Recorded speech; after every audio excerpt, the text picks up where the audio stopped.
আমার মসজিদ আজকে জুমার সময় জিজ্ঞাসা করছে আমারে, এই সুদখোরের কোরবানির কি হবে? আমি বলছি সুদখোরের উপরে কোরবানি ওয়াজিব হয় না, কারণ সুদখোরের তো কোনো টাকাই নাই। এটা জানেন, সুদখোর তো ফকির, কারণ সুদখোরের সুদের যে টাকা এটা তো হের না, হারাম তো এ মালিক নাই, তাতে তো ফকির। তারা আমরা সবাই মিল্লা আগে গোস্ত দিয়ে আসা উচিত। ফকির এত ফকির মূলত, নাই তো সে হারাম খাবে কেন? এজন্য হারাম দ্বারা কোরবানি দিলে সেই কোরবানি আদায় হবে। সবচেয়ে ভয়ঙ্কর কথা হইল যে হারাম দ্বারা কোরবানি যদি দেয় কেউ হারামের টাকা দিয়া, তাইলে শরিকের বাকি শরিকদারদের কারো কোরবানি হবে। ফুদ বিদেশ পাঠালে নিয়ে হজ ফরজ হয়, কথা বলেন না কেন? হজ ফরজের সাথে ফুদের বিদেশ কি? মেয়ের বিয়ের কি সম্পর্ক?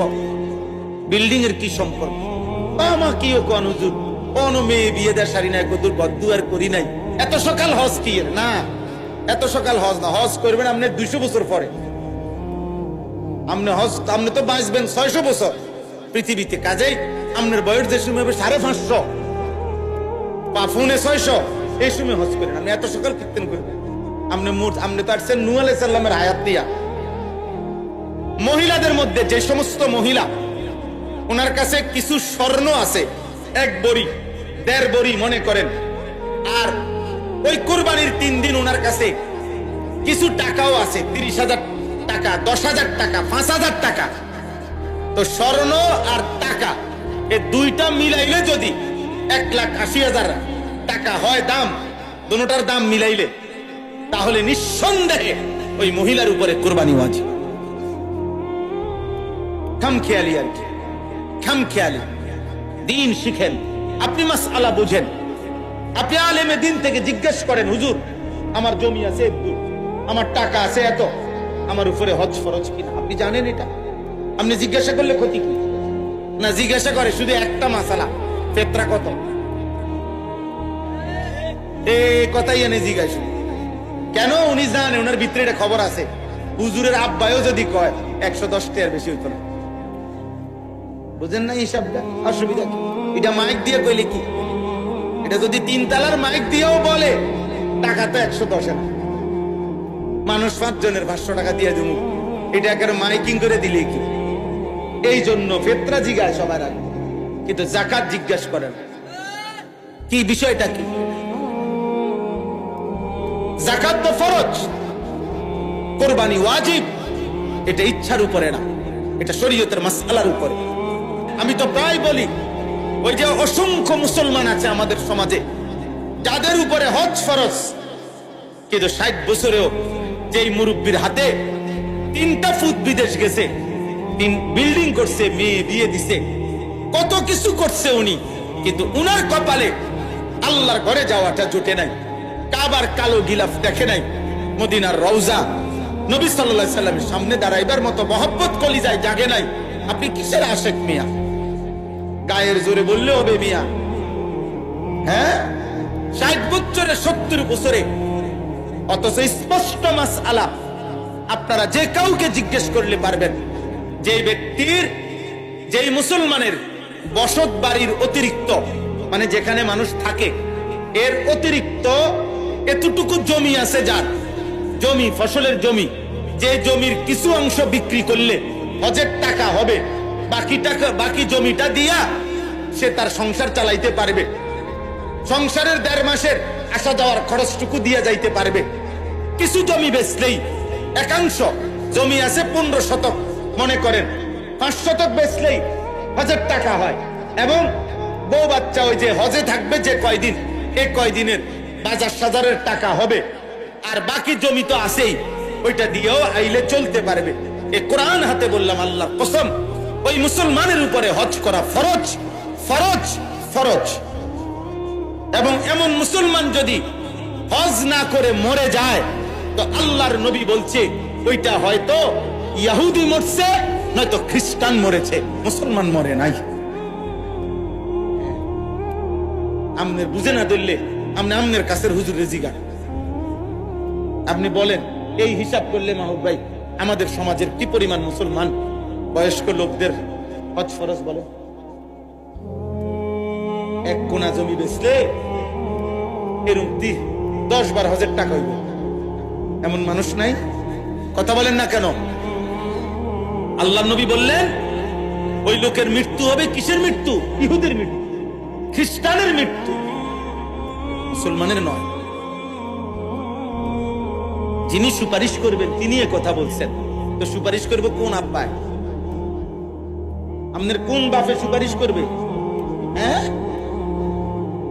গপ মারে সাধুহানে বইয়া গেলাম হইলে মনটা তো চায়, কার মনে না চায়? 3টা ফুট এই বয়সে বিদেশ পাঠাইছি, তারা যদি দয়া কইরা পাঠায় বাপেরে বিদেশ, আরে হজে, তাইলে তো চাইলাম হইল।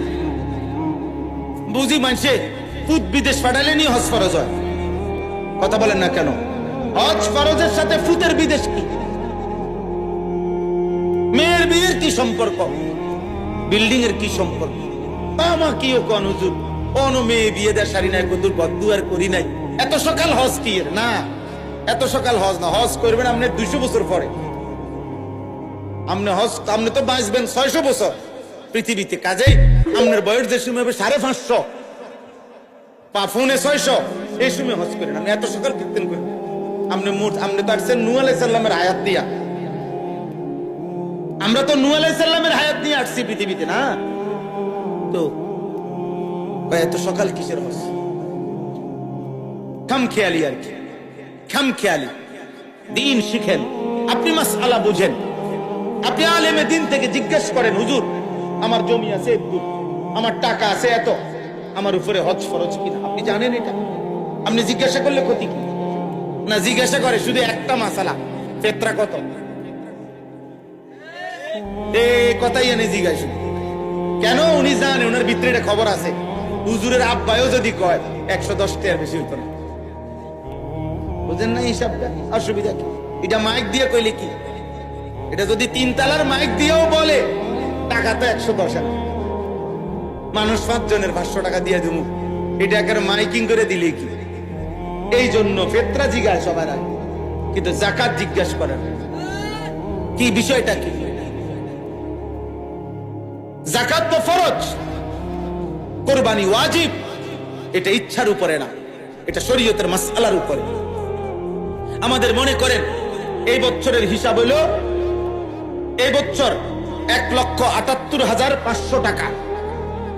কোরবানির 3 দিন যার কাছে 1,78,500 টাকা অতিরিক্ত যার কাছে আছে, এই পরিমাণ তার উপরেই কোরবানি ওয়াজিব 3 দিনের মধ্যে।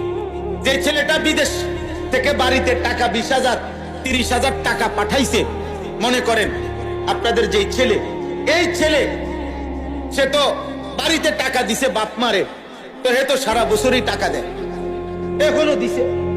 কিন্তু এই ছেলেটার কাছে কোরবানির 3 দিন, আজকে 2 বছর 5 বছর যে বিদেশ করে, তার কাছে 1,80,000 টাকা নাই। কথা বলেন না কেন? তাহলে তার উপরেও তো কোরবানি ওয়াজিব। তার কোরবানি কথা বলেন না? 3 ফুট কামাই রোজগারি করে, মনে করেন একজন বিদেশ, একজন শহরে চাকরি করে, একজন গ্রামে দোয়ানদারি করে, ওমা মিলছে কোরবানি আসছে, তুই 25,000 দে, এতে দিছে 15,000, এইতে দিছে আব্বা আমি গ্রামে দোয়ানদারি করি, ধরেন আমি দিছি 10,000, সব মিলাইয়া টাকা 50,000 মিলাইছে, মিলাইয়া আব্বা আমার নামে কোরবানি দিছে, গোস্তের ব্যবস্থা হয়েছে। এটা নিয়ে কোরবানি, এই বুঝি এই মিল্লা জিল্লা কুমিল্লা, এটা নিয়ে কোরবানি। কোরবানি বুঝি এমনি হয়? কোরবানি বুঝি, কোরবানি তো পরিবারের উপরে ওয়াজিব হয় না, মানুষের উপরে ওয়াজিব। বুঝছেন আমার কথাটা? কোন পরিবারের হিসাব না, হিসাব হলো মানুষ, ব্যক্তি।